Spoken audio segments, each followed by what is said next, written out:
ساندہ اکرم park Lahore کا رہائشی نوید مسیح رکشہ چلا کر اپنا اور بچوں کا پیٹ پالتا ہے۔ 2 بچوں کا باپ رکشہ ڈرائیور گھر سے نکلتا ہے تو کچھ کپڑے، چپلیں اور کھانا بھی ساتھ رکھتا ہے تاکہ کسی ضرورت مند کے کام آ سکے۔ نیک کام میں اس کے گھر والے بھی مدد کرتے ہیں۔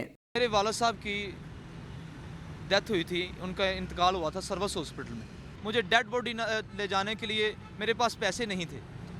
مجھے ڈیڈ باڈی لے جانے کے لیے انہوں نے ایمبولینس نہ دی، بلکہ دھدکار دیا گیا کہ یہاں سے آپ چلے جائیں، یہ پروٹوکال کے لیے، یہ آپ کے لیے نہیں ہے۔ لیکن میں نے یہ اپنے دل میں مصمم ارادہ کر لیا، جو رو کر نکلے ہیں میں ان کے کام آؤں گا۔ نوید کی والدہ خوش ہے کہ اس کا بیٹا رنگ و نسل اور مذہب و مسلک سے بالاتر ہو کر خدمت سر انجام دے رہا ہے۔ بہت اچھا کام کرتا ہے، یہ اپنی ڈیوٹی بھی کرتا ہے، اپنے بچے بھی سنبھالتا ہے، باہر خدمت بھی کرتا ہے۔ جو باہر ڈگیا نو ٹٹھیا نو بیچتا ہے، پھڑتا ہے، کہ ہر ایک نو خدا انی کو ہمت دے۔ نوید مسیح پیسے نہ ہونے کی صورت میں مسافر سے کرایہ بھی نہیں لیتا۔ انسانی خدمت ہی انسانیت کا پیغام ہے، جسے موجودہ دور میں عام کرنا ناگزیر ہو چکا ہے۔ کیمرہ مین محمود علی کے ساتھ عدنان شیخ، ڈان نیوز لاہور۔